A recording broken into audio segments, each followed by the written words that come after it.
Mal dormi? Mal dormi? Réconciliez-vous enfin avec votre literie. Grâce au confort Tempur, votre matelas s'adapte à votre corps pour un sommeil de rêve. Pour son anniversaire, Tempur vous offre du confort en plus. Profitez-en. Jusqu'au 25 mai, agrandissez votre literie à prix unique. Voir conditions et liste des revendeurs participants sur tempur.com. Franck Ferrand sur Europe 1, au cœur de l'histoire. Il y aura 100 ans, le 18 mai prochain, naissait Charles Trenet, peut-être sans doute le plus grand des chanteurs français. C'est une émission hommage que nous propose Franck Ferrand dès aujourd'hui. Bonjour Franck. Bonjour Caroline, bonjour à tous. Trenet, c'est un peu de notre vie à tous. Ces chansons ont tellement marqué leur siècle qu'elles font partie de la mémoire collective des Français. Voilà un artiste qui, 12 ans après sa mort, n'a toujours pas connu d'éclipse. Nelson Montfort vient de consacrer un ouvrage aux fous chantants. Cela s'appelle Le roman de Charles Trenet. C'est aux éditions du Rocher. Qui mieux que l'ami Nelson pouvait transmettre la ferveur, la joie de vivre, la folie douce et enchanteresse de Trenet. J'ai aussi invité Christian Lebon, qui pendant près de 20 ans a été un ami proche du grand homme. Il va pouvoir nous raconter comment il était à la ville, en privé.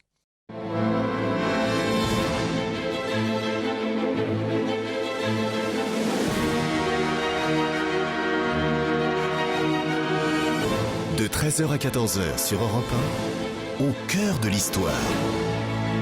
Franck Ferrand.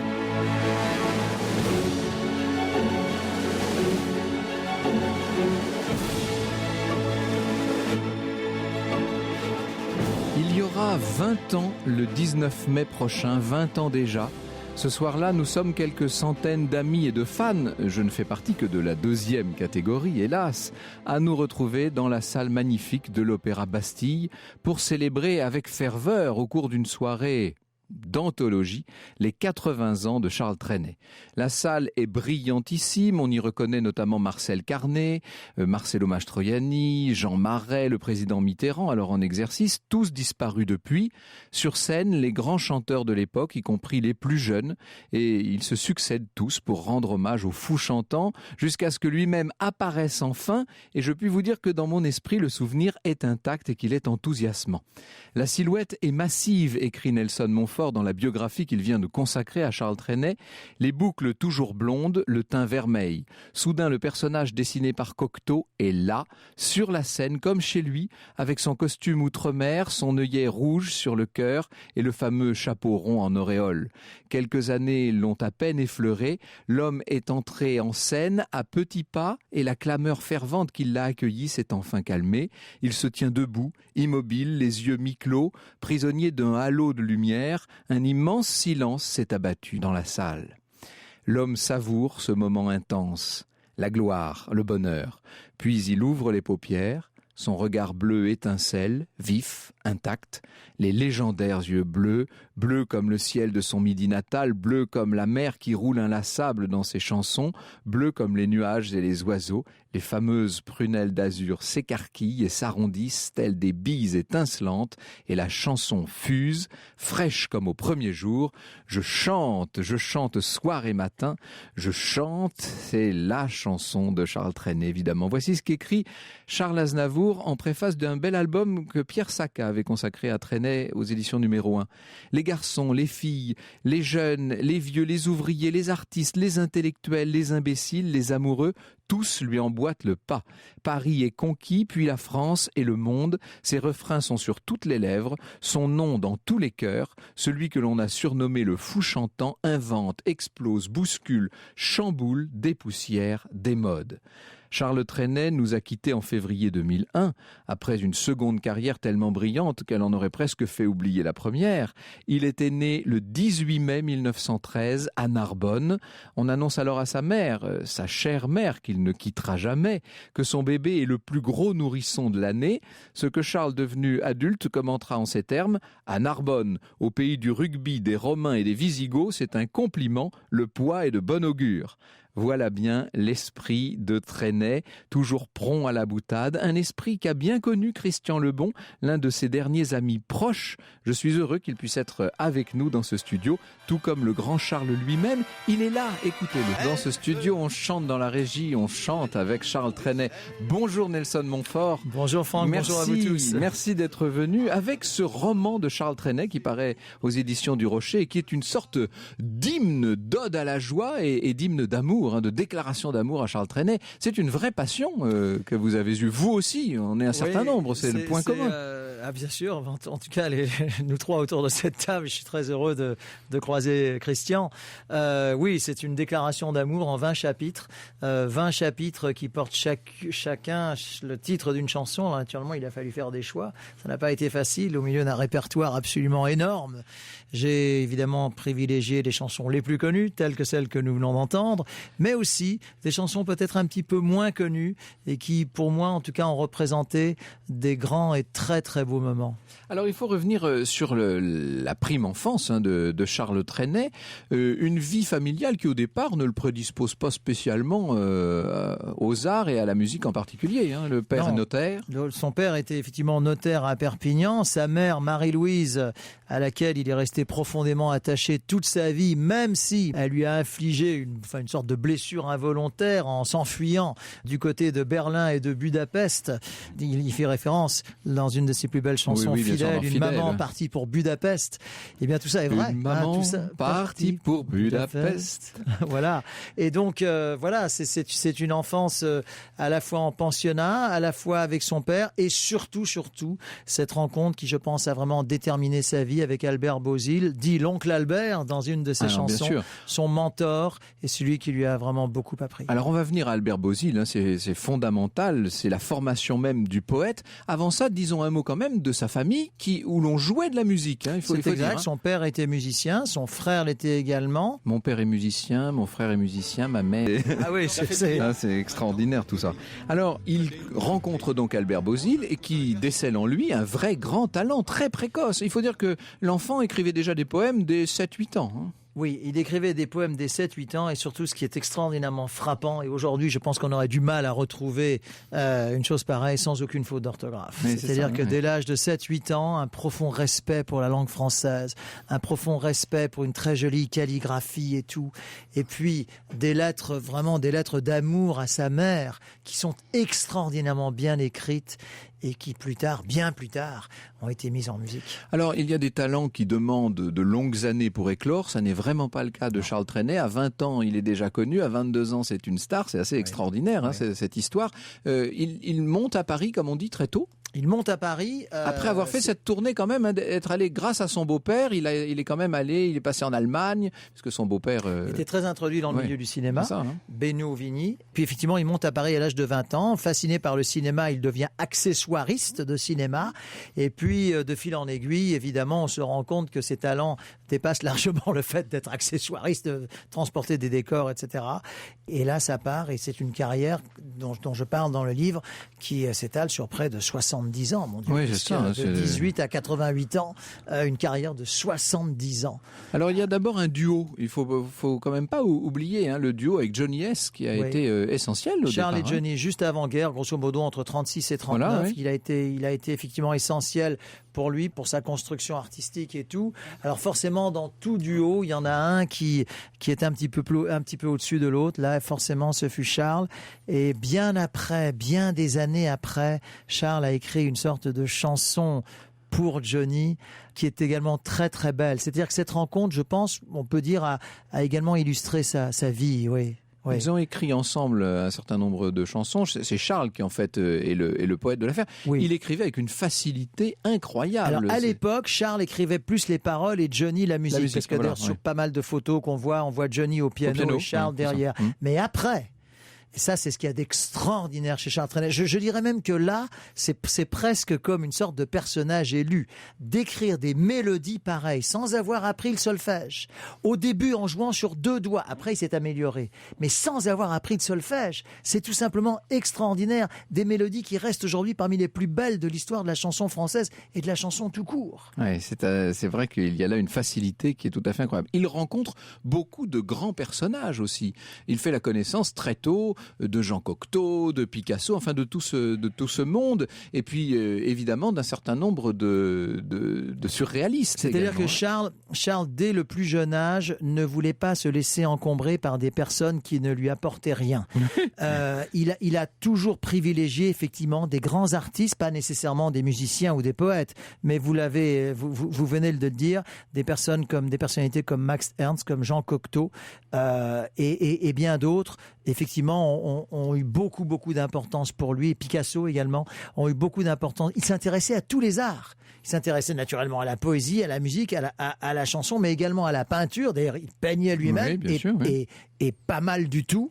C'est un artiste vraiment complet. Vraiment complet. Alors, il y a de la joie, c'est 1936. Oui. La chanson est composée à Istres. Oui. Et celui qui va la lancer, qui va en faire le tube que l'on connaît, c'est Maurice Chevalier. Oui, c'est ça exact. joue un rôle aussi, parce qu'il y a eu Jean Sablon aussi, il y a eu un certain nombre de grands interprètes qui ont en quelque sorte aidé à faire connaître Trenet avant que lui-même ne soit l'interprète de toutes ces chansons. Mais c'est-à-dire qu'au départ, en fait, lui se destinait peut-être plus à être auteur, un peu plus tard compositeur pour d'autres, et notamment Jean Sablon, Maurice Chevalier, vous venez de les citer. Et puis au fond, après, je suppose que dans son entourage, personne d'entre nous autour de cette table n'y était, je parle d'avant-guerre naturellement, mais je suppose que dans son entourage, on a dû déceler que sa voix était à l'égal de son talent d'auteur-compositeur. Sa voix et son tempérament et sa personnalité comme ça explosive, lumineuse, ses grands quinquets ouverts, cette espèce... Et il était survolté, il faut bien dire, à une époque où ça n'était pas du tout l'habitude, c'est le moins qu'on puisse dire. Dans un instant sur Europe 1. L'histoire sur Europe 1, c'est avec Franck Ferrand. Christian Lebon, Bonjour, merci d'être venu nous reparler de Charles Trenet, parce qu'on avait fait une émission sur le Fou Chantant il y a déjà 2 ou 3 ans. Vous, c'est en chantant Il y a de la joie que vous avez connu Charles Trenet. Alors c'est un peu plus compliqué, il faut que vous nous expliquiez comment ça s'est passé. Voilà, je chantais Charles Trenet. Il y a de la joie, c'est la seule chanson que je connaissais à l'époque. J'étais au Club Méditerranée à Gadir. Une photo a été prise de moi, était envoyée à ma chère maman qui habitait Vierzon. Et ma chère maman l'a envoyé tout simplement aux éditions Rôle Breton. Pourquoi ? Parce qu'elle savait que mon désir le plus fou, c'était de rencontrer le fou chantant. Et lorsque je suis revenu sur Paris, après une saison au Club Méditerranée comme animateur, un matin, à 8h du matin, j'ai reçu un appel. Et c'était Charles Trenet. Mais n'étant pas au courant de cette histoire, j'ai cru que c'était un canular. J'ai raccroché. Il m'a rappelé, il était mort de rire. Il me dit, écoutez, croyez-moi, je suis Charles Trenet, prenez mon numéro de téléphone et on va se voir, j'en suis persuadé. Alors j'ai pris son numéro de téléphone et quelques heures plus tard, ma mère me téléphone. Elle me dit, alors tu vas bien, tu as bien chanté hier dans les cabarets ? Je lui dis, écoute, il y a un farfelu qui se fait appeler Charles Trenet, qui me téléphone depuis ce matin. Grand silence au bout du fil, elle me dit, mais ça se pourrait. Et je lui dis, pourquoi ? Mais je lui dis, ouais. Alors elle m'explique, voilà, je lui ai envoyé la photo. J'avais compris que j'avais eu au bout du fil le fou chantant, celui que je voulais connaître, voilà, celui qui apportait la joie, le bonheur. Je l'ai appelé, il était évidemment tordu de rire, et il me dit, mais voilà, si vous voulez, on se voit demain, à 11h précises, à la Varenne. Vous allez voir, c'est très facile à trouver. Le lendemain, j'y suis allé, mais je suis arrivé avec 1 heure de retard, parce que la maison de la Varenne, c'était pas évident à trouver. J'avais apporté un bouquet de fleurs, je ne savais pas quoi offrir à un poète. Il m'a reçu les bras ouverts. On a pris un peu de champagne dans la cour intérieure. Et au bout de 2 minutes, il s'est éclipsé avec ce bouquet de fleurs. Et je me suis aperçu qu'il replantait les fleurs coupées que je lui avais offertes. En fait, j'avais oublié une seule chose, c'est que j'étais dans le jardin extraordinaire oui, de Charles Trenet. C'est incroyable. Il y avait quand même un côté très surréaliste dans sa façon d'être et de vivre. Max Ernst n'était jamais loin. On parlait de Robert Bozil. Est-ce que toute cette, on va dire, toute cette ambiance des années 30 était encore présente chez lui dans les années, alors là on est 80, 90. Oui, au tout début des années 80. Oui. Mais Charles était plein de fantaisie, il apportait la joie, le bonheur, il avait horreur du ciel gris. Il avait horreur des gens qui se plaignent. Voilà, Charles voulait être entouré de gens avec le rire facile. Il me parlait souvent de Piaf, parce qu'il me disait que lorsque Piaf était à table avec lui, elle était toujours à se tordre de rire, qu'elle était drôle, qu'elle apportait la bonne humeur. Vous savez qu'il y a quelqu'un qui connaît extrêmement bien Trenet également, c'est Jacques Pessis, bien entendu. Et Jacques Pessis vient de publier aux éditions Don Quichotte un Piaf Trenet, le dîner extraordinaire, où il imagine, et c'est passionnant à lire, il imagine une sorte de dialogue entre non seulement Édith Piaf et Charles Trenet, mais un certain nombre de leurs amis et confidents qui sont là. Et c'est une espèce de dîner qui n'en finit pas, qui se poursuit d'une maison à l'autre, etc. On a l'impression d'être en 1958 et de partager cette espèce de frénésie et d'appétit de vivre, en fait. C'est ça, Nelson Montfort, qui caractérisait Charles Trenet, cette volonté de profiter de chaque instant. Finalement. Une gaieté extraordinaire dans ses chansons qui parfois masquait un petit peu de tristesse dans la vie. Il faut quand même reconnaître, je pense que Christian est d'accord. Et c'est là où je trouve qu'il est extraordinaire, parce qu'il n'a jamais, c'est un homme en plus profondément pudique, qui n'a jamais mis dans ses chansons que de la gaieté, de l'optimisme et autres, alors que, je sais de sources sûres et de nombreux témoignages que parfois sa vie était un petit peu solitaire. Mais d'ailleurs, il faut lire parfois les paroles des chansons. Hein. On se rend compte qu'il y a de temps en temps des aspects très noirs. Mais tout ça est chanté sur un ton très rigolo, mais ça peut être très noir aussi. Par exemple, je chante, il se pend. Il y a également beaucoup question de revenants dans ses chansons. Il était très attiré par les fantômes, etc. Oui, mais c'est vrai que Charles Trenet, en fait, c'était tout un paradoxe. Derrière ce côté, il y a de la joie, il y a la boutonnière, les yeux bleus, le sourire, la joie. Il y avait aussi cette solitude. D'abord, la solitude était un luxe. Il le disait lui-même, la solitude est un luxe pour fuir ce que les autres ne vous apportent plus. Derrière tout ça, il y avait évidemment un homme solitaire. Il y avait un homme qui avait vraiment souffert de la vie, dès son enfance jusqu'à la fin. Évidemment, tout ça, comme c'était un homme pudique, il ne le disait pas. Il tournait tout en pirouette, en fait, c'est ça? Oui, absolument. Ça devenait des boutades, mais en vérité, la boutade cachait, nous dites-vous, une véritable blessure, bien probablement. Sûr. Alors, il y a une période qui est particulièrement dramatique, pas seulement pour Charles Trenet, mais pour toute la France, évidemment, c'est cette période de l'occupation.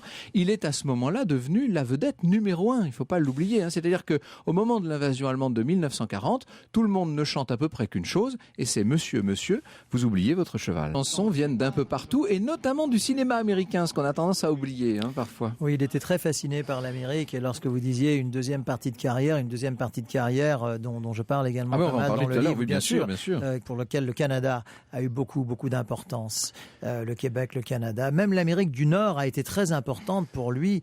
Mais pour en revenir un instant à la Deuxième Guerre mondiale, vous avez tout à fait raison d'insister sur le fait qu'il était effectivement au sommet et que, c'est peut-être un hasard, mais parmi ses plus belles chansons ont été des chansons qui ont été écrites au cœur des années noires. Et si je prends Douce France, que tout le monde connaît, qui a été vraiment écrite en 1943, au cœur des années noires, eh bien cette chanson a constitué, là aussi, très nombreux témoignages à l'appui, une sorte presque de second hymne national pour la résistance, parce qu'on voyait peut-être un petit peu dans cette chanson la lumière au bout du tunnel. Exactement. Alors, après l'occupation, Charles Trenet va effectivement traverser l'Atlantique. Il va faire une sorte de nouvelle carrière aux États-Unis et au Canada. Nous y venons dans un instant. Europe 1, au cœur de l'histoire. On en a tellement dit sur cette chanson écrite en 1943. Il faut revenir sur les circonstances de son écriture, Christian Lebon. Parce qu'on a vraiment tout dit. On a dit que ça avait été écrit en quelques minutes. La mer, en fait, a été composée en 1943. Alors qu'il se rendait de Montpellier à Perpignan. Il était dans le train, il était avec Roland Gerbaud et Léo Cheliac. Roland Gerbaud qui nous a quittés il y a très peu de temps. Qui nous a quittés, 2 mois, très peu de temps, qui était un très proche de Charles Trenet, parce qu'il faut dire que Charles Trenet lui avait donné quand même certaines chansons à notre ami Gerbaud, La Mer. Il lui avait donné aussi Douce France, et puis aussi Que reste-t-il de nos amours, avant même que Charles ne les enregistre. Donc ça, c'est très important. Donc ils sont arrivés à Perpignan. Charles, en 20 minutes de temps, avait composé cette chanson. Et ensuite, en regardant la mer depuis le train. Non, c'est donc pas ça, la mer, les étangs d'ailleurs, oui, c'est ça. Oui, pas la mer justement, les étangs de Thau. Et c'est à partir de là que cette chanson a été composée. Ils sont arrivés à Perpignan. L'histoire de quelques minutes, ça a été mis sur papier à musique. Mais au début, Charles n'en voulait pas. Il ne voulait absolument pas la chanter. Il avait même proposé à une chanteuse qui s'appelle Suzy Solidor, qui l'a rejetée en prétextant « Oh, des chansons sur la mer, on m'en envoie 10 par jour ». Elle n'en voulait pas non plus, personne n'en voulait.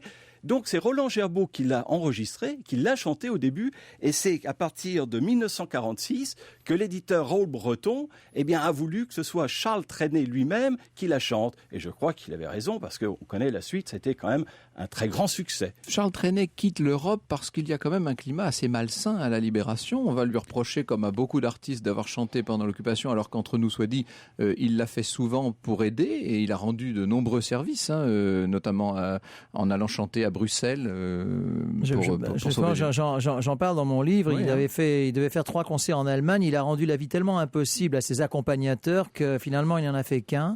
et Trenet a été doublement inquiété. Il a été inquiété pendant la guerre. Parce qu'on disait qu'il était juif. Voilà, que son nom était un anagramme de Netter, donc nom à consonance israélite. Donc il a dû s'est retrouvé à la Gestapo et tout ça. Exactement. Certificat de baptême à l'appui que ce n'était pas le cas. Et puis au sortir de la guerre, il est passé devant un comité d'épuration pour se justifier d'avoir prouvé qu'il n'était pas juif. Donc, et là, il est tombé sur un jeune lieutenant très compréhensif qui lui dit, bon, écoutez, fichez-lui la paix. Il a écrit cette chanson Douce France, il ne s'est jamais compromis avec l'ennemi. Il a même été blessé par la Gestapo à La Varenne, un soir, et lorsqu'il a été hospitalisé, à côté de lui, il y avait un homme qui s'appelait Henri Veil, qui va devenir son meilleur ami. Qui va devenir son meilleur ami jusqu'à la mort, puisque Henri Veil a dû mourir 2 mois avant Charles. Vous l'avez connu, bien sûr. Très bien. C'est un être absolument charmant, délicieux, drôle. Qu'ils se sont vouvoyés. Toujours. Ils se vouvoyaient. Mais ils avaient beaucoup de respect. Absolument. Alors Charles Trenet est donc de l'autre côté de l'Atlantique. Il devient une vedette aux États-Unis, au point même qu'il finit par se mettre à chanter en anglais, à parler en anglais. Il donne toutes sortes d'interviews, etc. Il est presque devenu à une époque un chanteur américain. Et puis voilà que on lui ouvre un nouvel horizon. C'est celui du Canada, en fait. C'est exact. Il y a aussi une anecdote. Un soir dans les rues de New York, il est dans un taxi et puis on entend la musique de la mer. Et le chauffeur de taxi se met à fredonner et Charles se dit, mon Dieu, si je lui dis que c'est moi qui ai écrit cette chanson, il ne va jamais me croire. Mais il faut quand même reconnaître qu'effectivement, vous avez tout à fait raison, c'est que rarissimes sont les artistes d'expression française qui arrivent à s'exporter. Déjà en Angleterre, c'est pratiquement impossible. En Amérique, c'est encore plus impossible. Lui, il y est parvenu à un moment parce qu'il a sa carrière. Et puis après, effectivement, il y a eu le Canada. Il a découvert le swing, on va dire, très tôt. Le jazz l'a beaucoup marqué. Et au Canada, il découvre un nouveau mode de vie. On va dire qu'il a toujours quasiment une génération d'avance sur ses contemporains. Il réimporte tout ça en France. Alors bien entendu, ça a l'air très moderne quand il revient.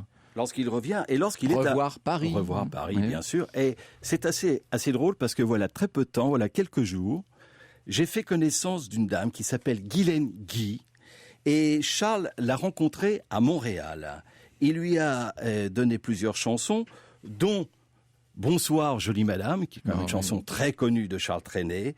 Il l'a engagée ensuite à Paris. Elle a fait sa première partie à l'Olympia. Et cette dame, on s'est connus, voilà, très peu de temps. Elle m'a raconté tout ça, c'est formidable. On s'aperçoit que là, on parle de Roland Gerbaud, on parle de Guylaine Guy. Charles donnait la chance à ces jeunes pour être connu, reconnu et aimé du grand public. Et même jusqu'à la fin, parce que Charles a voulu ensuite pérenniser son nom, aider toujours les auteurs-compositeurs. C'est pour ça qu'il nous a donné, Anthony Dumas et à moi-même, l'autorisation de monter une association qui porte son nom. Vous disiez tout à l'heure, Christian Lebon, qu'il était solitaire dans l'âme, et en même temps, combien de parcours, combien de destins a-t-il croisé, C'est incroyable le nombre de personnes qui ont un souvenir personnel ou plusieurs souvenirs avec Charles Trenet. Il a marqué beaucoup de vies comme ça. Notamment Charles Aznavour, dont je parle également dans le livre. Aznavour à qui on a demandé, ça va vous amuser, ça, à qui on a demandé, y a-t-il aujourd'hui des successeurs de Charles Trenet parmi la jeune génération d'artistes, etc. Et Aznavour a simplement répondu, ne rêvons pas. Oui, c'est assez bien dit, oui. Ça résume un peu la situation. Combien de chansons célèbres ont été éditées sous le nom de Charles Trenet?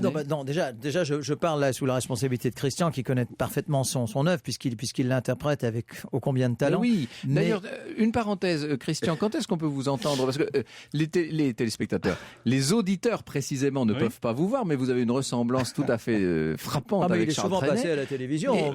Oui.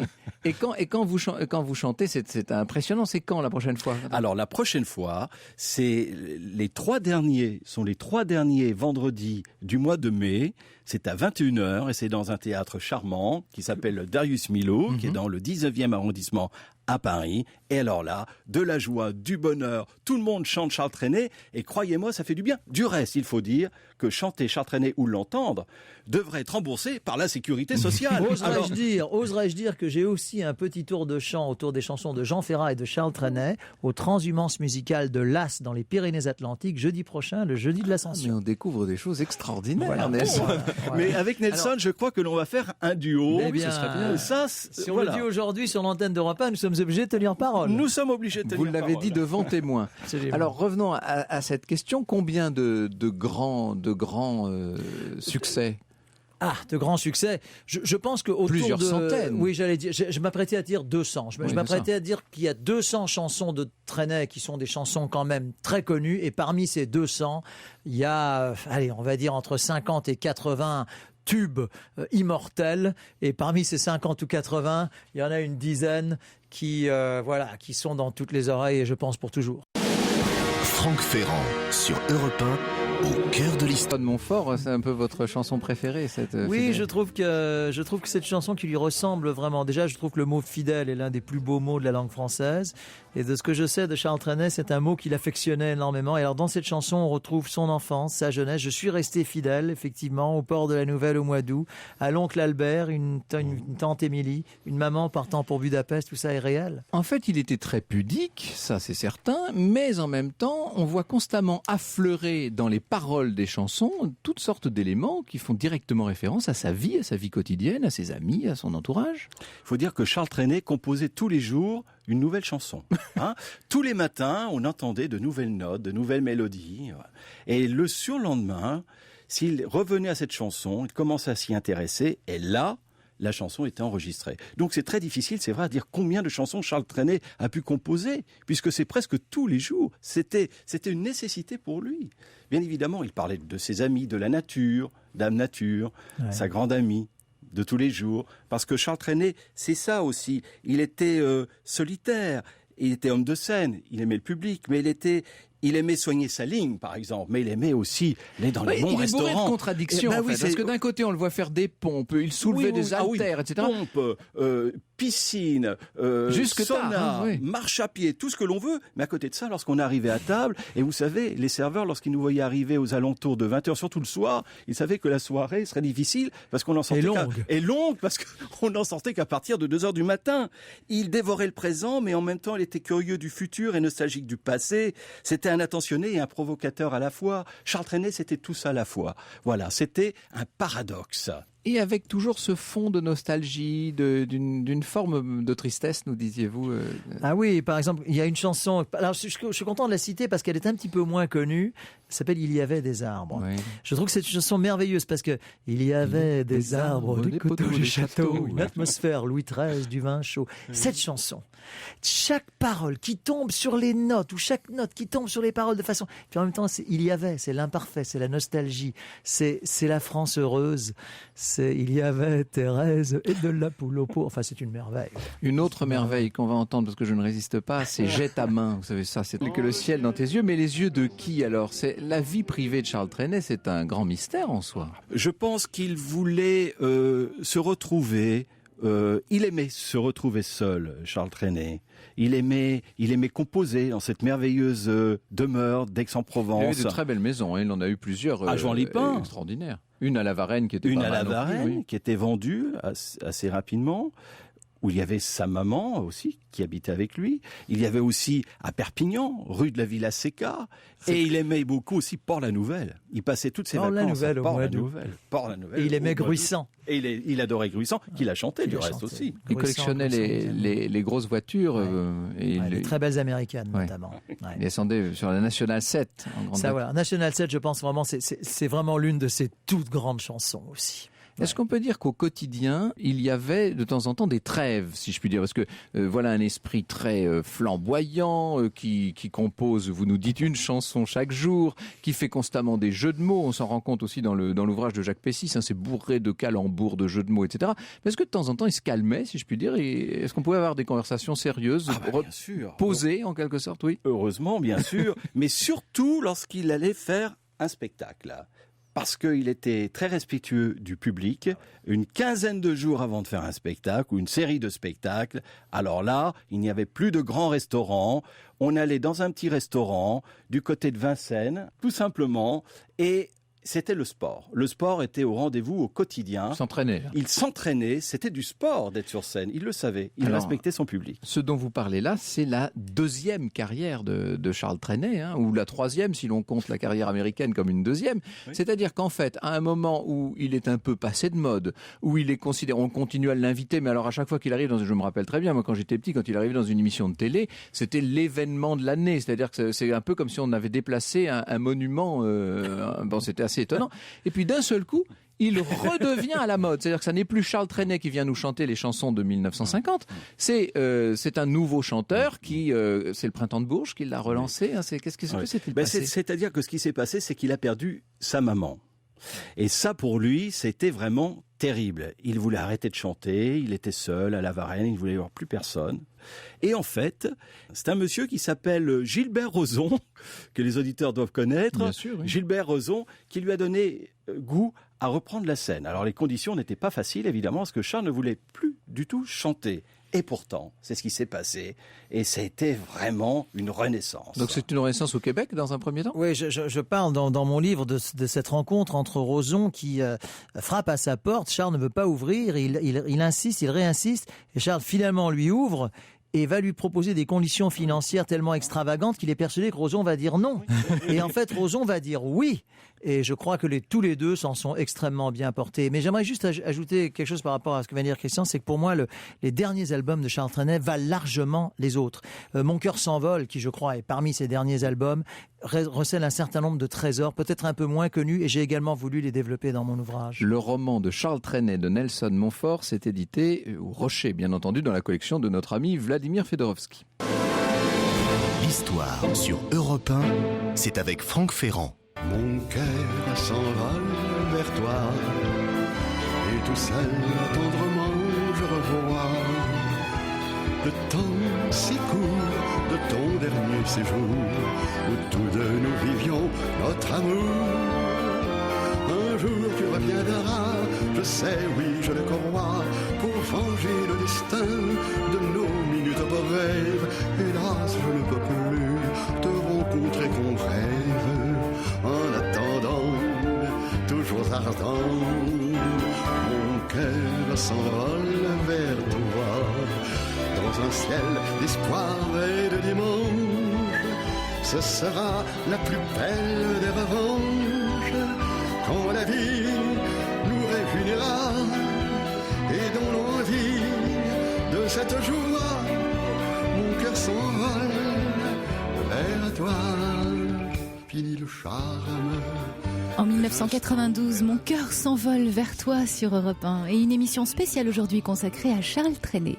Alors qu'on va célébrer dans quelques jours le centenaire de Charles Trenet, ça paraît fou il aurait eu 100 ans s'il était toujours... C'est fou parce que Charles avait une maladie terrible, c'est qu'il avait oublié de vieillir. Ouais, c'est ça. Ouais. C'était resté une très jolie maladie. C'est une très jolie maladie. Mais vous l'avez vu composer, vous, cette chanson qu'on vient d'entendre, oui, Mon cœur s'envole. Absolument. Les dernières chansons, la plupart de ces dernières chansons, je les ai entendues, évidemment, puisque les premières notes, résonnaient en général à Aix-en-Provence, dans ce manoir où il aimait composer.